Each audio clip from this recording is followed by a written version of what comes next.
Écoutez, un grand merci. Je suis extrêmement honoré, encore une fois, d'une part, bien sûr, d'être invité parmi vous, d'autre part, parce que, voilà, on le dira jamais assez, le cardiologue marocain, eh bien, franchement, il a beaucoup à remonter au cardiologue français.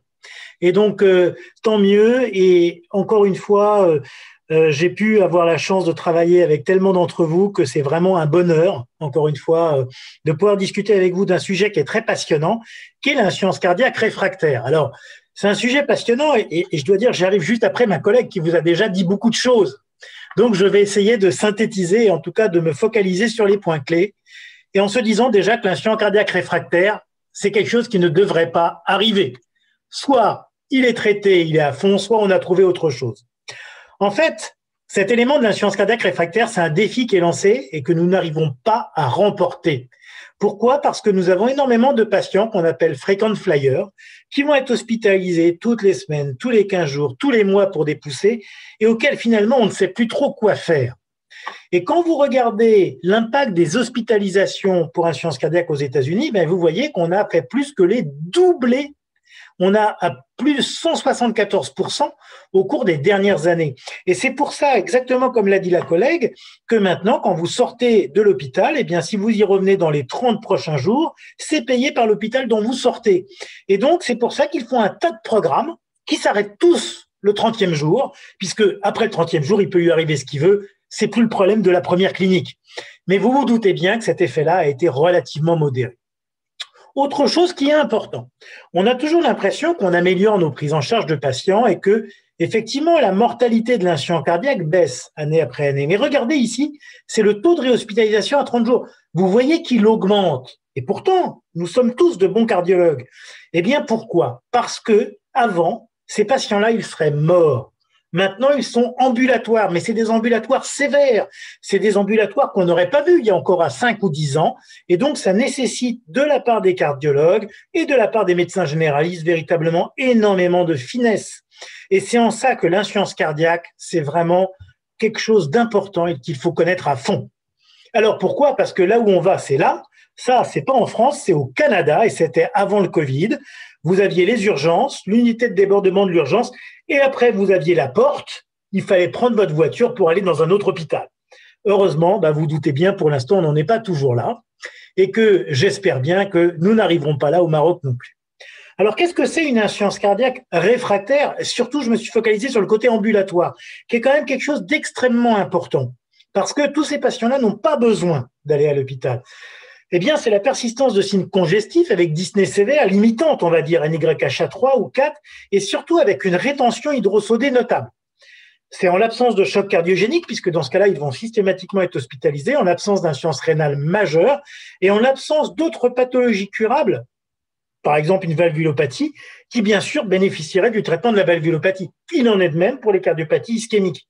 Alors, on vous l'a dit, il y a en fait une insuffisance cardiaque réfractaire aiguë qu'a très bien traité notre collègue et l'insuffisance cardiaque réfractaire, on va dire, semi-chronicisée. Et nous, actuellement, c'est ce qu'on a de plus en plus chez les patients.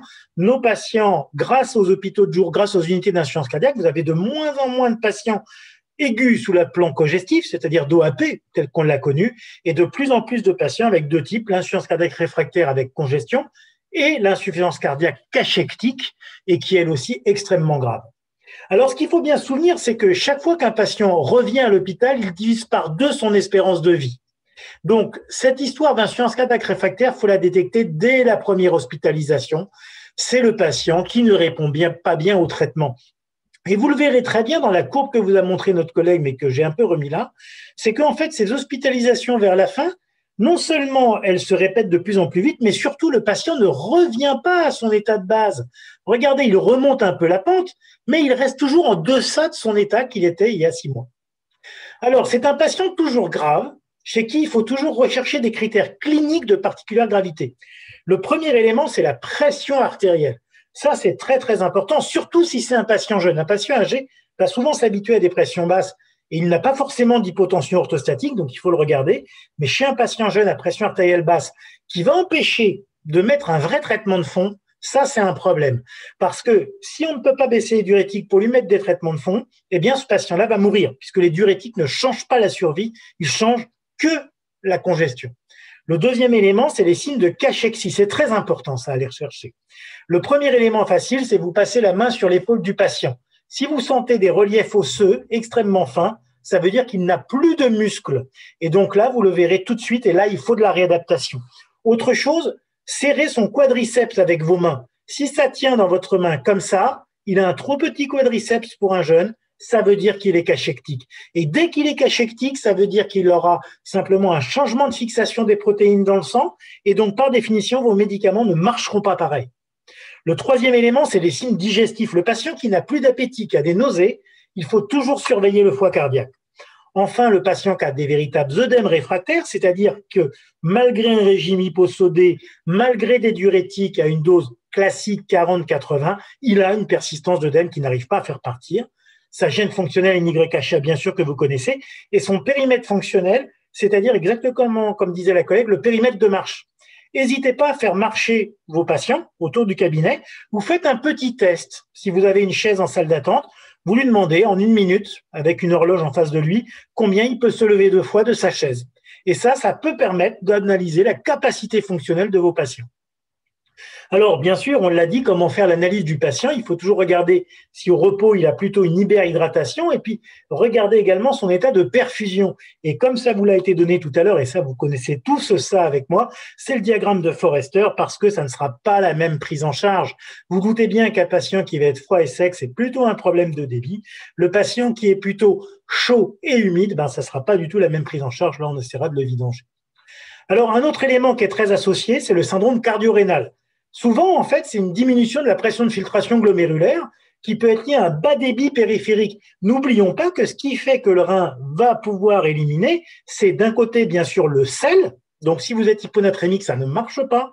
Et le deuxième élément, c'est le bas débit périphérique. Un patient qui a une ITV en écho très basse, c'est un patient qui va avoir aussi peu de débit dans les artères rénales. Et donc, ça va favoriser une ischémie rénale qui va encore aggraver son insuffisance rénale. Et souvent, c'est favorisé quand vous avez du diabète, de l'HTA, des glomérulopathies.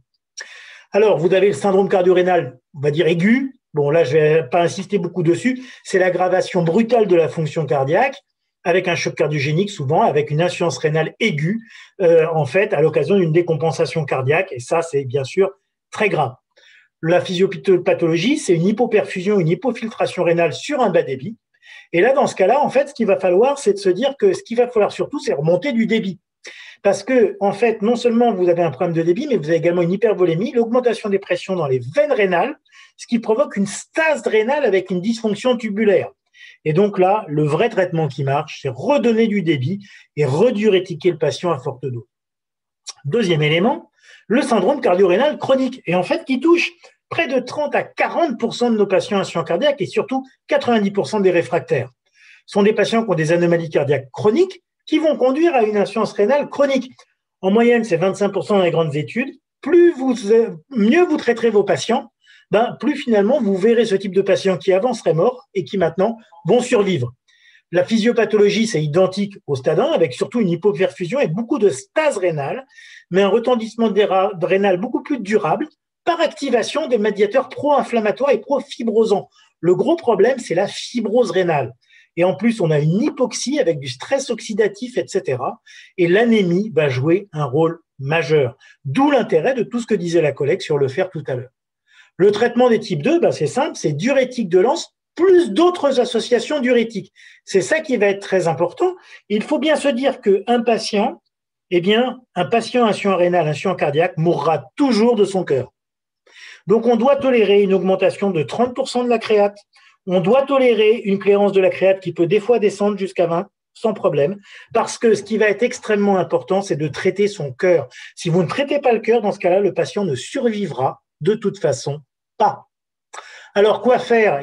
Pour ce syndrome cardio-rénal, il y a les traitements classiques qui, en fait, sont ceux qu'on le plus montré. Les diurétiques, la digoxine, uniquement à très, très faible dose. Les vasodilatateurs, on en a discuté un peu tout à l'heure. Et puis, surtout, corriger le niveau ferrique. Les éléments un peu nouveaux, qu'étaient les peptides natriurétiques, le bloqueur des récepteurs de l'adénosine, les inotropes, tout ça, finalement, c'est resté assez moyen. Le système d'amélioration du cœur par la rythmologie, c'est un élément majeur. Pourquoi? Parce que automatiquement, avec le pacemaker multisite, quand le patient va bien répondre qu'il a l'indication, vous gagnez jusqu'à 5% en valeur absolue, 5 à 7% de fraction d'éjection. Et donc, pour votre patient, vous gagnez immédiatement, effectivement, en débit. Alors, un élément très clé auquel on ne pense pas assez, c'est l'optimisation des diurétiques en ville. Ça, c'est très important. Et la collègue a bien montré que vous aviez plusieurs types de diurétiques, les thiazidiques, les antialdostérones et les diurétiques de Lens auxquels vont se rajouter d'autres éléments. Ce qui est très important, c'est qu'il faut essayer d'absolument corriger cette congestion résiduelle, parce que congestion résiduelle veut dire deux éléments. Le premier, c'est congestion au niveau digestif. Votre patient ne va donc pas avoir ces traitements. C'est-à-dire que même s'il les mange, ils ne vont pas passer au niveau sanguin. Et ça, c'est extrêmement important, et surtout pour les diurétiques de type furosémide. Le deuxième élément, ça va être surtout qu'il va avoir un œdème avec une stase au niveau veineux rénal. Et donc ça va aggraver son insuffisance rénale. Donc il ne faut pas tolérer de congestion chez le patient, sauf si ça lui donne un bas débit. Et donc le check-up, c'est identifier les signes de bas débit périphériques qui sont parfois masqués. Ne pas hésiter à faire une petite écho pour regarder l'ITV. Estimer l'état d'hydratation du patient et surtout sa volémie centrale. Regardez la veine cave inférieure, c'est extrêmement important pour optimiser les diurétiques. Rechercher tous les facteurs confondants et ne pas oublier un petit coup sur la vessie pour regarder qu'on n'a pas d'insuffisance rénale obstructive. Encore une bonne partie des patients, comme ils sont âgés, on leur trouve un problème de prostate parce qu'ils font une insuffisance cardiaque, une insuffisance rénale sur une insuffisance cardiaque. Donc, il faut faire attention. Et enfin, le dernier élément, c'est évaluer la compliance. Compliance au régime peu salé, compliance au traitement. C'est pour ça qu'il faut former le patient. Alors, on a des petits moyens. Ça peut être limiter les apports hydriques. Pourquoi? Parce que si votre patient mange salé, il aura soif. Si vous le forcez à limiter ses apports en eau, eh bien, par définition, il limitera ses apports en sel. Le deuxième élément, c'est d'éviter et d'évaluer et de lutter contre la dénutrition. Ça, c'est extrêmement important parce que cette dénutrition, en fait, va empêcher les médicaments de fond de marcher et ça va favoriser les œdèmes. Le troisième élément, c'est dépister et agir très tôt sur l'hyponatrémie. Dès que vous avez une hyponatrémie inférieure à 138, vos diurétiques vont marcher jusqu'à 10 à 15% de moins. Et si vous êtes inférieur à 135, votre furosémide ne marche plus qu'à 50%. Donc, il faut absolument traiter ça, soit en limitant les apports hydriques, soit en évitant des régimes trop peu salés si votre patient mange peu. Dépister et traiter la cachexie, donc la fonte musculaire, on l'a dit. Comment la traiter? C'est l'exercice physique, c'est la réadaptation, mais qui peut se faire très simplement. Pour le segment supérieur, c'est prendre 2 petites bouteilles d'eau de 50 millilitres et vous faites faire comme ça au patient par série de 10 fois. Et il fait ça 20 fois, 30 fois par jour, ça marche très bien. Et pour les jambes, vous lui faites faire du lever de chaise. Ça marche très bien aussi. Et ça, même malgré le Covid. Et puis, évaluer bien la volémie. Encore une fois, l'écho de la veine cave, c'est majeur. Il faut traiter tous les épanchements. Les épanchements pleuraux, parce qu'ils gênent la respiration, ils fatiguent, ils provoquent une hypovolémie relative. Alors, pas les micro-épanchements, mais quand il y a un épanchement important, il ne faut pas hésiter à l'évacuer. Deuxième élément, c'est les épanchements péritonéaux chez les patients qui ont de l'acide. Ils gênent la respiration, ils provoquent une hypervolémie, ils gênent la mobilisation du patient. Alors, bien sûr, on a eu tous les espoirs qui avaient été mis dans les anti-adénosines, etc., simplement et dans le BNP injectable, mais ça n'a pas marché de façon extrêmement intéressante, même si les premiers résultats étaient assez prometteurs, mais vous voyez, c'est en 2002. Par contre, à la place, vous avez du sacubitril/valsartan, donc de l'Entresto. Pourquoi? Parce que le but du sacubitril, c'est d'éviter que le BNP fabriqué par le patient ne soit détruit. Et le BNP, il a été identifié parce qu'en injectant un broyat de cœur de lapin à un autre lapin, ça faisait uriner le lapin. Le N, c'est natriurétique. Et ça a un très bon effet d'entraînement, et ce, même si vous avez en fait un patient avec une natrémie relativement faible, en fait. Alors, ce qu'il faut faire très attention, c'est éviter de donner ce médicament-là si le patient est en bas débit. Et n'hésitez pas, si le patient est plutôt hypotendu, à diminuer un peu les diurétiques pour pouvoir introduire le sacubitril/valsartan. Et si jamais vous avez une veine cave dilatée, n'hésitez pas, mettez le sacubitril/valsartan. Et je pense beaucoup à la mise en place dès la sortie de l'hôpital. Moi, j'aurais tendance à proposer, il sort de l'hôpital, il est sortant, ok, ça va, on lui fait la veine cave, il a encore une veine cave un peu dilatée, encore peu compliante, ben plutôt que l'IEC, on va lui mettre le sacubitril/valsartan. Les autres traitements, c'était le nésiritide, n'a pas marché. Et donc, il faut vraiment se dire comment on peut optimiser ces diurétiques. Est-ce qu'il faut remplacer le Lasix, faire des cures de diurétiques, augmenter la dose, rester en monothérapie, passer en bithérapie ou utiliser d'autres moyens? Le premier élément, c'est bien de se souvenir du cycle du sodium. Et vous voyez que la réabsorption, elle est à 65% en proximal et beaucoup moins de façon plus distale. Alors, les diurétiques, ce qui va être important, c'est en fait de se dire que, en fait, en cas d'insuffisance rénale, la quantité de diurétique sécrétée dans le tubule, elle est bien réduite. Si on est inférieur à 15, la quantité sécrétée, c'est plus que 1/10. Et c'est pour ça qu'en cas d'insuffisance rénale, il faut mettre des fortes doses de diurétiques. Alors, dans les diurétiques de Lens, ils sont bien sûr fortement liés à l'albumine, ce qui empêche qu'ils soient filtrés. Un patient qui va être hypoalbuminémique, il va avoir une résistance à l'effet diurétique, mais qui ne sera pas lié au furosémide. De même, quand vous avez un patient réfractaire, n'hésitez pas à lui mettre des diurétiques en intraveineux pour voir s'il répond beaucoup mieux à la même dose, parce que s'il a un œdème au niveau de l'intestin, il ne va pas réabsorber son diurétique. Autre élément, attention à l'autotoxicité et la dose maximale des diurétiques de Lens. En pratique, je ne dépasse, moi, rarement, en fait, 500 mg chez l'insuffisant cardiaque. Et encore, là, on est plutôt chez des patients insuffisants cardiaques insuffisants rénaux. S'il n'est pas insuffisant rénal sévère, je ne vais pas dépasser 125 mg, je ferai plutôt des associations. Alors, est-ce qu'on doit augmenter? Que doit dire augmenter la dose? C'est-à-dire un patient qui a une insuffisance cardiaque réfractaire en ville, je double sa dose de diurétique et je regarde si ça suffit. Le deuxième élément, c'est de se dire, est-ce que je vais passer à des cures intraveineuses? Ça sera que si le patient ne répond pas à son premier doublement de dose et qu'il ne répond pas à une association furosémide et Zidrex. Donc, finalement, le traitement intraveineux n'est que la troisième solution. Mais en fait, à chaque fois que j'augmente la dose de diurétique ou que je fais cette association Zidrex furosémide, j'attends 3 jours. Si en 2-3 jours, ça n'a pas répondu, le patient doit avoir sa cure IV de diurétique. Alors, un autre élément, c'est passer au buténamide, c'est le Burinex. Pourquoi? Parce que ça a une meilleure pharmacocinétique. Et ça peut être intéressant parce qu'on a un effet natriurétique à la 30e minute pour une durée de 6 heures.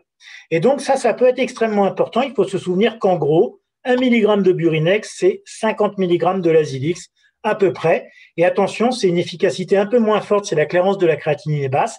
Par contre, la biodisponibilité est plus importante, elle n'est pas modifiée par la présence d'œdème lié à une insuffisance cardiaque.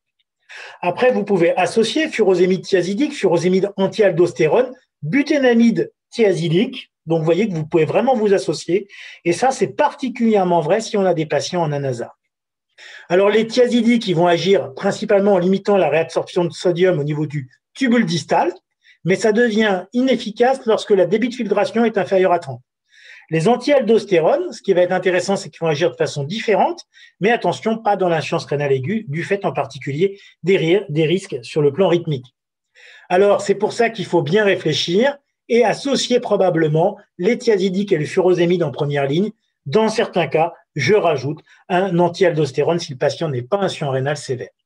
Une nouvelle case, c'est probablement les inhibiteurs du SGLT2, puisque eux, ce qu'ils font, c'est en fait, ça nous permet de recycler et d'éviter de réabsorber du sodium en échange du glucose. Et donc, c'est probablement un élément intéressant. Après, ce qu'on ne sait pas, c'est si l'effet est plutôt à long terme ou l'effet plutôt à court terme avec un effet diurétique. Donc, pour l'instant, on est un peu, j'allais dire, au milieu du gué.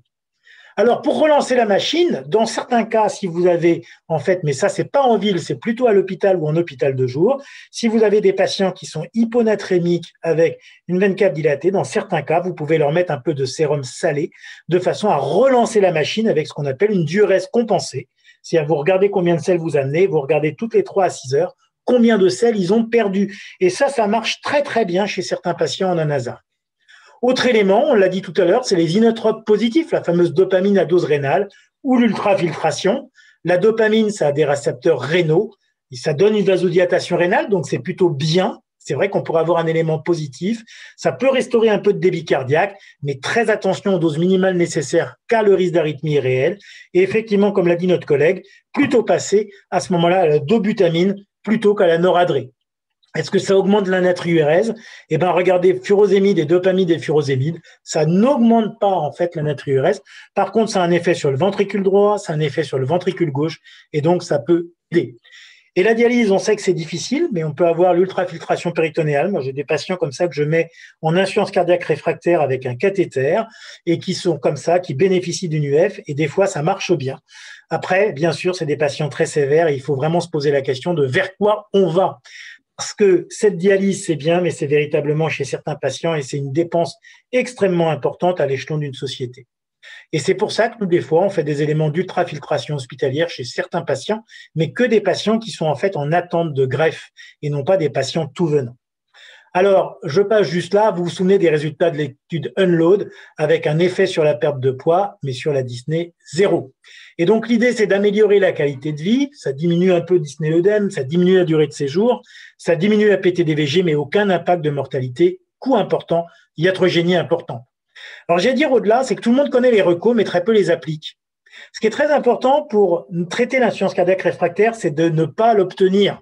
Et pour ça, il faut intégrer tous les traitements de la première ligne. Passer ensuite à la seconde ligne, 3 familles plus l'arythmo. Une troisième ligne thérapeutique, encore 3 familles. Programmer des bilans réguliers sans attendre la prochaine décompensation. Former le patient, avoir une coordination au-delà du coup de fil. Penser à avoir un hôpital de jour, c'est indispensable. Et puis, de plus en plus, penser à la télémédecine. Pas une télémédecine compliquée qui coûte cher. Une télémédecine basée sur le smartphone du patient, sur des infirmières qui sont formées ou sur des jeunes internes. Et ça, clairement, moi, j'allais dire, vous êtes, vous, capable de développer des choses beaucoup plus efficaces et agiles que nous ne pouvons en France. Donc, encore une fois, moi, je vous fais toute confiance. Et puis, pensez toujours à l'arythmo, le PM multisite, le DAI, le PM multisite, le DAI, le PM multisite, le DAI. Plus on attend, plus le patient s'aggrave, moins il répondra, moins ça sera utile et plus ça sera coûteux. Le but est d'identifier très rapidement, il est réfractaire. Est-ce qu'il marche au traitement? Il ne marche pas au traitement. Marche pas au traitement, il faut aller autre part. Est-ce qu'il y a l'indication du PM? Est-ce qu'il y a l'indication du DAI? Parce que l'idée à la fin, c'est de se mettre sous assistance. Vous avez vu dans les premières assistances, il y avait des prises de courant où le patient pouvait se brancher au niveau crânial et ça, c'était bien, ça limitait les infections. Mais il faut identifier le patient. En pratique, il faut bien viser, rechercher les signes de bas débit, se méfier dès qu'il y a un syndrome endémateux, se méfier des réponses partielles, surveiller le ventricule droit en écho, le bilan hépatique et rénal. En intra-hospitalier, on peut céder du BNP, mais c'est pas l'endroit le mieux pour le surveiller. Réagir vite, surtout vite et encore vite. Et l'avenir, c'est une assistance peut-être à demeure dans certains cas, avec des cœurs artificiels, puisqu'on va relancer le Carmat en France tout bientôt, et qu'en pratique, il faut toujours réfléchir à une éventuelle assistance chez les patients qui peuvent en bénéficier. Ça, j'y crois beaucoup, beaucoup, beaucoup. Il faut aussi parfois savoir s'arrêter et rester à l'écoute, savoir quand il faut privilégier le confort à la survie, écouter le patient et ne pas faire porter aux proches tout le poids de la décision, être collégial et avoir des soins palliatifs. Alors, juste quelques mots pour l'organisation. Est-ce que c'est utile des hôpitaux de jour? Eh bien, je vous montre le Heart Failure Survival Score qui nous a servi, nous, à déterminer la priorité des patients pour la prise en charge. Eh bien, vous pouvez la voir sur Internet et ça va vous montrer quel est l'impact des différents traitements sur vos patients directement online. Et ça vous permet de savoir, chaque fois que vous additionnez une thérapie, comment vous améliorez, en fait, la vie du patient. Et donc, du coup, ça vous pousse à optimiser vos traitements de fond. Et regardez ce que ça avait mis, ça c'est les données que j'avais à Pontoise, on avait 34% de réhospitalisation dans les 6 mois, on est passé à 15% en 2007, on est passé à moins de 7% en 2014. Vous voyez l'impact pour vos patients. Et que de même, le nombre de jours passés à l'hôpital, en fait, est différent et il est baissé, il est nettement plus bas dans les hôpitaux qu'un hôpital de jour et que chaque stratégie, quelle qu'elle soit, pour prendre en charge le patient, la stratégie marocaine autant que la stratégie française, ça marche. Ça diminue les durées de séjour, ça diminue les réadmissions, ça diminue la mortalité, ça diminue les coûts. Et en un mot, je dirais, il faut réagir vite, fort et ne pas retarder une prise en charge. Je vous remercie.